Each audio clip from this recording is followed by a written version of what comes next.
Good evening, sports fans, and welcome to the second episode of Season 2 of the NBP Show.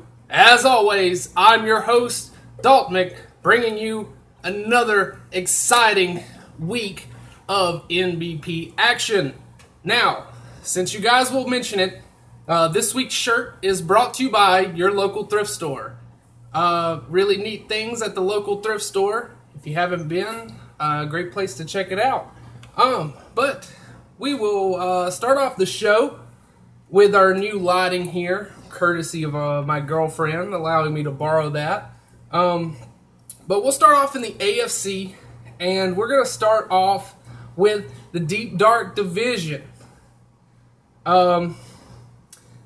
The very first game in that was the Crown Royals, coached by Jim Sardonic, last week's AFC Coach of the Week, coming off that amazing 4-touchdown game against the Villains of DC, coached by Blue Six Max, coming off of a draw last week, looking to get some points here again, but points they would not find as the Crown Royals managed to pummel the Villains of DC in a 1-0 victory. That now brings the Crown Royals to 2 wins there in week 2, and then Villains of DC with a draw and a loss. Now we go down to a sinking ship.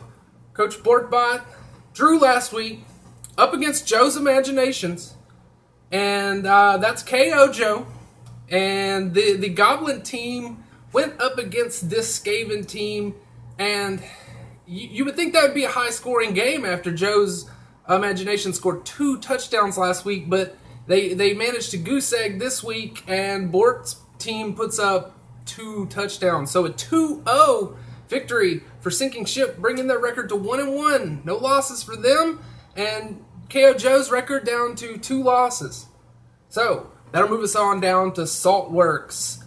Johnny's Rottens, coming off their loss last week, looking to take on the Zorn Ooze Cool Zealots of Midway Monsters. They also lost last week. So battle of the losers here in Saltworks. That's not to say that either of those coaches are losers, because they've proven themselves as winners. But in the terms of last week, whatever.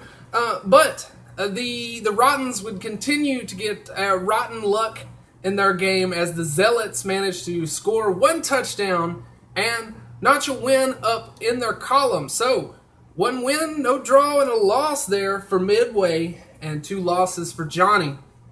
On down to Saltworks. Terrible Ghouls. The Terrible Ghouls, coming off of last season, got a win last week, but they had to go against the reigning champion, Demented, and it would not go so well for them.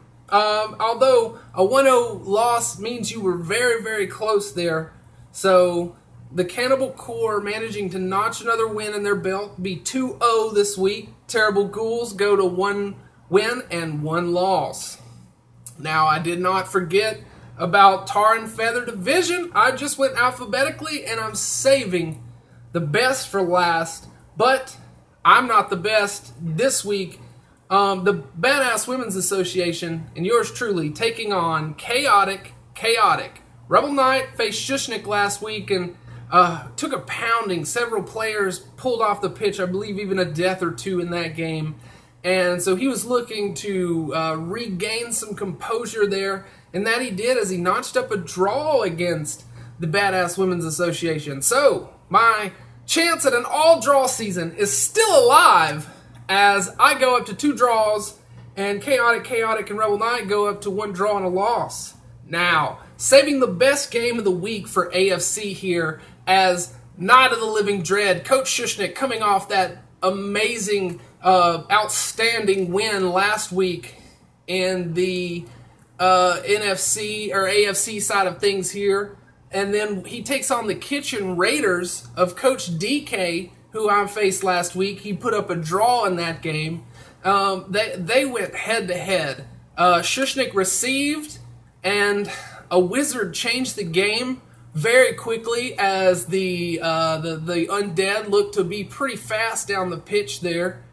and they got countered by that Wizard, and then the Skaven were able to just scoop up the ball there and kind of stall it out for most of the first half. And then followed up the second half, the Skaven would receive and score a one-turn touchdown, and then somewhere along the way they would steal the ball again and manage to score a third touchdown. And it was just a weird display. The dice were just not there for Shushnik. Nuffle may have been mad about all the blood last week, but, I mean, it's Nuffle's fault that all of that blood happened. Why should he take it out on Shushnik? But that was enough to notch DK up. I guess I'm just going to say notch a million times in this episode. But that was enough for DK to secure AFC Coach of the Week for Week 2. A couple people in the runnings there. I mean, of course, Jim Sardonic going 2-0 again this week. You know, getting that win. Getting himself a nice win, but there was only one other coach to score more than one touchdown in AFC this week, and that was a sinking ship. Some notable players there are King Rat on a sinking ship. Their big rat ogre got 2 injuries, almost enough to be AFC Coach of the Week, but 3-0 victory. That's the first ever loss for Shushnik in Tar and Feather play, I believe. I don't know if you can quote me on that, but I think that's true. And then a player of note there for him is Fruity Rollup. Fruity Rollup is the one-turn touchdown machine. So ridiculous to see out there. So that chalks it up for AFC. Moving on down to the NFC, continuing to do it alphabetically. Ancient Empires. Yeah, the boys coming off of their victory last week, a resounding victory. Taking on the Booty Butt Pirates. Still love that name so much. Coming off their draw against Cozy last week. That's Predator 1460. And the Booty Butt Pirates managed to get out a draw, or a win here, actually. They had that tough draw against Cozy last week. Looks like it'd be a 1-0 win for them, but turned out to be a 1-1. But this week was definitely a 1-0 win, as Blake Nuts 666 and yeah, the boys go down to 1 win and 1 loss, and then you got 1 win and 1 draw for Predator there. Now, 2-time finalists Warpfire Stones, and Rocky is back. Coming back with a vengeance after their loss against Yeah the Boys last week, as they put up 1 touchdown against Scumdogs of the Universe, Cozy. At the helm of that team there, putting his record to a draw and a loss, and Rocky is back to a win and a loss. So, man, these divisions are going to be very close. Week 3 is all kinds of battles for first place there. I'm going to go over those because I have the schedule typed up here ahead of time for next week. That was NFC and Ancient Empire. So we'll go on to Beheaded Kings, Dinosaurus Rex. Burzo 1985, former Proving Grounds champion there on the NFC side of things, getting a draw this week. He won last week, but he got a draw against a new team this week. The Lauren Rockets recently, abruptly, actually canceled their contract with the NBP for this season. We hope to see them back one day, potentially. But we do wish them the best in their future endeavors. We got a replacement team, though, because the show must go on. A shame to lose Pong Hine, such a great coach. But sometimes real life comes first. So, anyways, Radamataz is the new team, a Skaven team by a coach that many of you are probably familiar with. I've played with him in a few other leagues. Cole66 Manx, or Max, I can't... I think I got a typo here, potentially. But him and Radamataz coming through and grabbing a draw here. Very good showing there for their first game here in NBP Pro, taking a draw. That's a great showing there against a very well-pedigreed coach. But if their record stands from the loss last week, Radamataz is at a draw and a loss. Burzo is for sure at a win and a draw. And that moves us on down to the next matchup. We got Residential Goodness and Afro Chef 82 taking on the Scarface Scavengers V2, back for another season.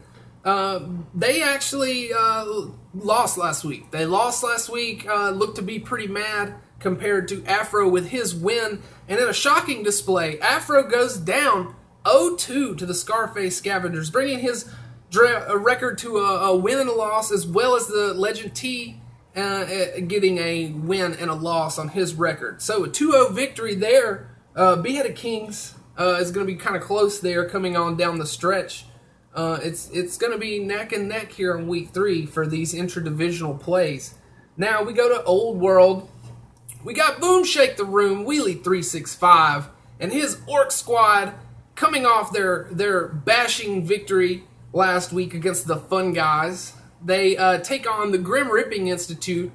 Reaping Institute, coached by co-host, wildcard specialist, fantastic Dr. J, coming off of a loss last week, manages to lose again, unfortunately. He managed to get a touchdown, but it just was not enough to quell the Orc assault as they put up 3 touchdowns.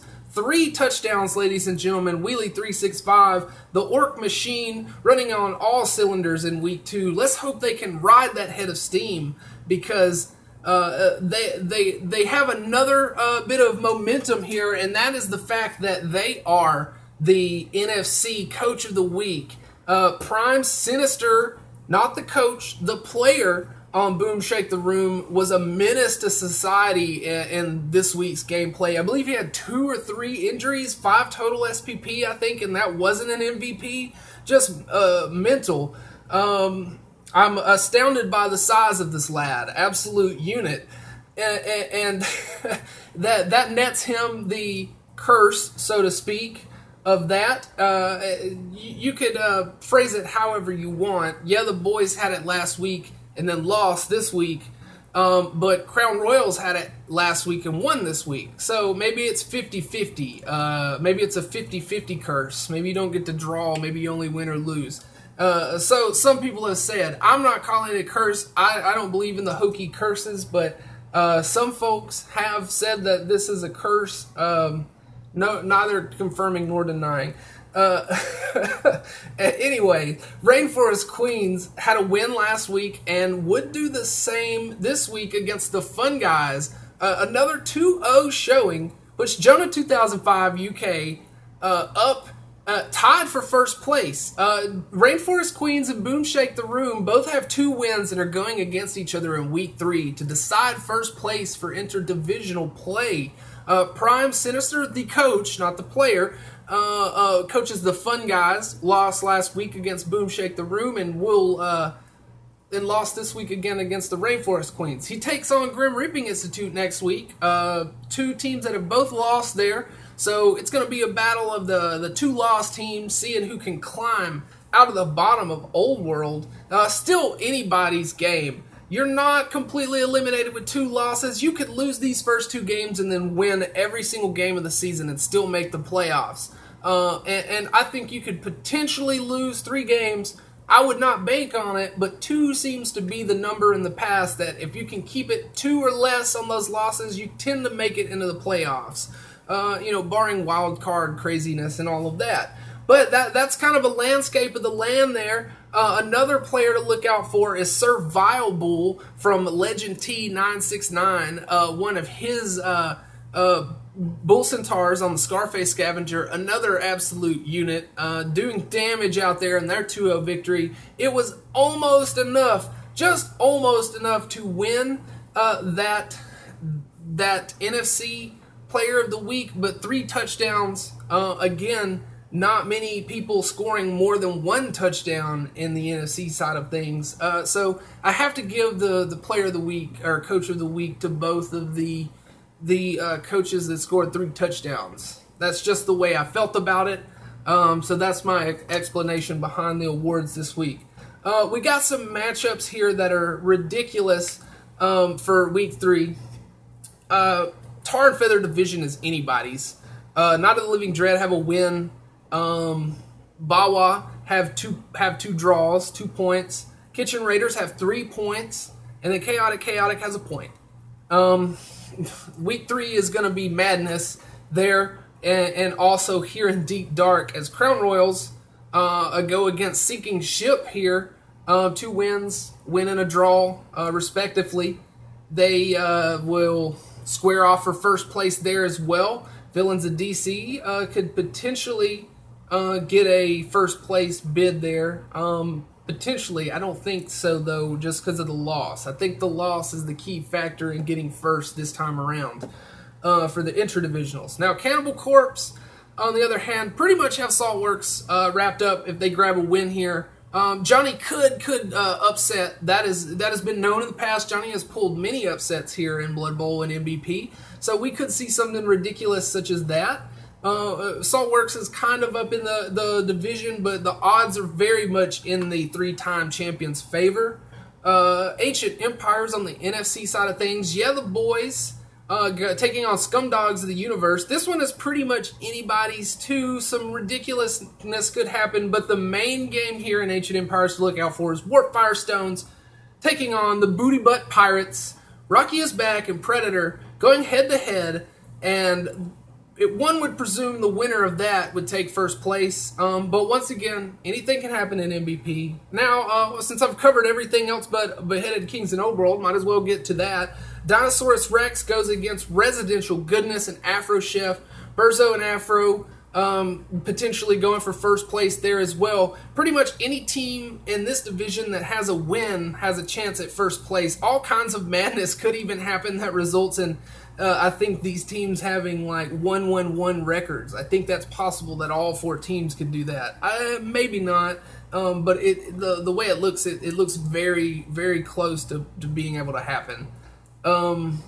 Actually, no, not at all. But there's a lot of ones on the board in this side of the thing.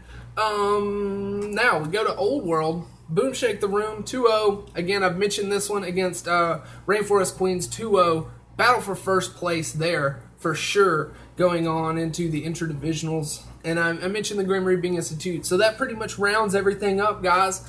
I think this has been another great episode.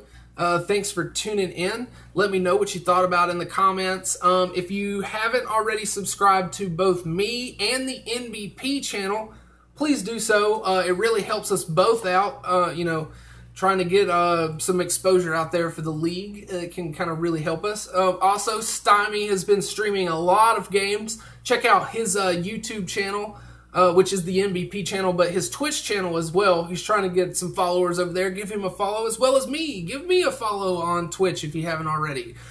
We can be just a giant symbiotic community of followers here in the NBP realm, scratching everybody's back here. Just let me know what you thought about everything, guys. Love hearing back from you. I hope you're continuing to enjoy it. Let's look forward to week 3. We'll check you soon.